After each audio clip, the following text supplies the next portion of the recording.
오늘은 좀 어떠셨어요? 다음 주간은 고난주간인 거 아시죠? 고난주간은 전통적으로 우리 약대교회에서는 아침 금식을 합니다. 그리고 성금요일 날, 4월 7일 날은 우리 다 함께 예수 그리스도께서 십자가에서 운명하신 시간 오후 3시까지 함께 금식하면서 예수님 고난을 묵상합니다.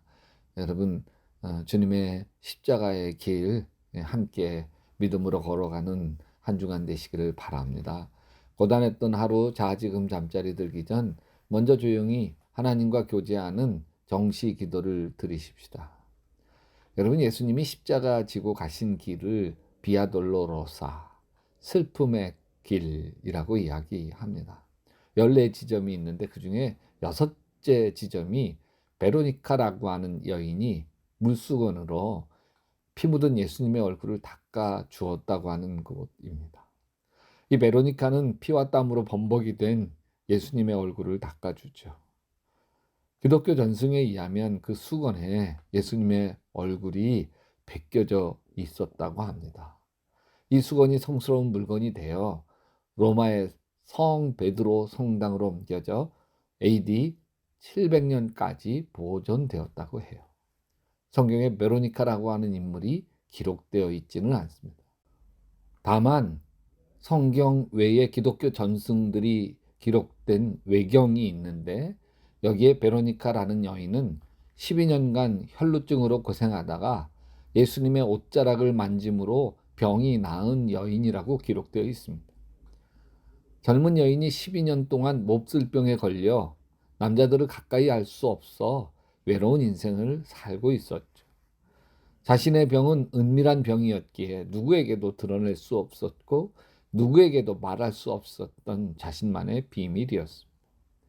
많은 남자들이 자신에게 다가왔지만 남자들의 사랑을 받아들일 수가 없었습니다.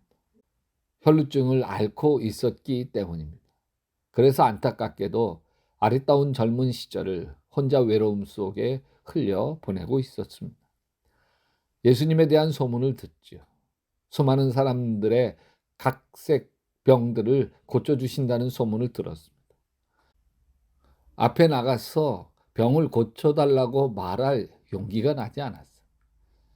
그래서 몰래 예수님 뒤로 가서 예수님의 옷자락에 살짝 손을 댔습니다. 누가복음 8장 43절에 이에 12해를 혈루증으로 앓는 중에 아무에게도 고침을 받지 못했던 여자가 예수의 뒤로 가서 그 옷가에 손을 대니 혈루증이 즉시 그쳤더라. 옷자락에 손을 댔을 뿐인데 몸에 이상한 일이 생겼습니다. 몸이 가뿐해졌고 12년 동안 괴롭히던 병이 몸에서 떠나버렸습니다. 그 순간 예수님이 뒤를 돌아보시며 말씀하셨습니다. 누가 내 몸에 손댔느냐?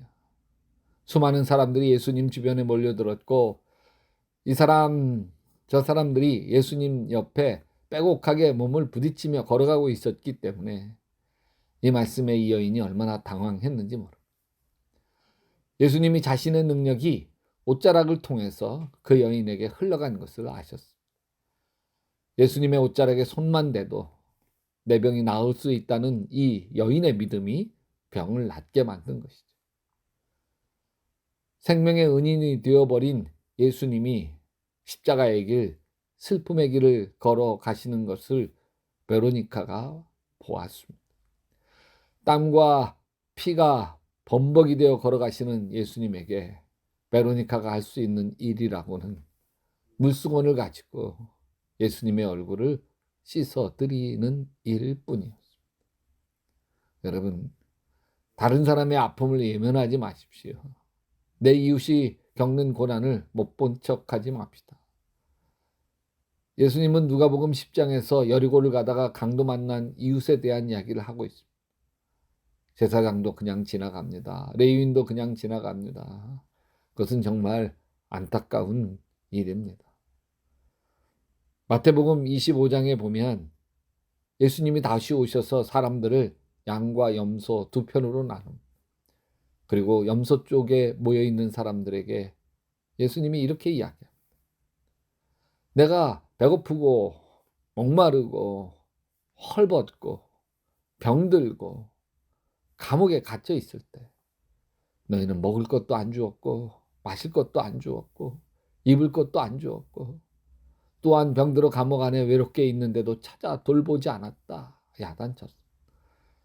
그러자 이렇게 항변하죠. 우리가 언제 예수님을 돌보지 않았습니까? 그러자 예수님이 이렇게 말씀하십니다. 마태복음 25장 45절에 내가 진실로 너희에게 이르노니 이 지극히 작은 자 하나에게 하지 않은 것이 곧 내게 하지 아니한 것이라. 지금은 우리는 구레네 시몬처럼 2000년 전으로 거슬러 올라갈 수가 없습니다. 예수님이 지신 십자가를 우리가 대신 질 수 없습니다. 그러나 우리가 다른 사람의 아픔을 대신 진다면, 우리가 다른 사람의 슬픔을 함께 나누고 있다면 우리는 예수님의 슬픔을 나누어 짊어지고 있는 것입니다. 구레네 시몬처럼 말입니다. 내 이웃의 눈물을 닦아주는 사람, 그 사람이 예수님의 슬픔을 닦아주는 사람입니다. 베로니카 여인처럼 말입니다. 참 우리 교인들 보면 남달리 극률한 마음이 있습니다. 우크라이나 전쟁으로 고통당하는 이들을 위해서 2,600만 원이 넘는 아름다운 헌금으로 섬겨주시더니 이번 튀르키예 시리아 지진으로 말미암아 어려움을 겪으니까 1,100만 원이 넘는 헌금으로 이 어려운 사람들을 아름답게 돌보는 일에 헌신해주는 우리 교인들이 자랑스럽고 고맙습니다. 주님이 마음에 기억하실 줄로 믿습니다. 사랑해 주님, 우리가 슬픔을 당하는 자 외면하지 않게 도와주셔서 감사합니다. 영적 입양 태국인 아이들 우리가 영적으로 입양해서 하는 일에도 우리 교인들이 다 참여해서 한 명도 다시 버려지는 일 없이 모두가 다 영적 부모를 우리 약대교인에서 만나게 하셔서 감사합니다. 이렇게 긍휼한 마음으로 살아가는 교인들에게 십자가의 은혜와 사랑을 부어 주시옵소서. 예수님의 이름으로 기도합니다. 여러분도 계속 기도하시다 예수님 품에서 예수님 꿈꾸시기 바랍니다.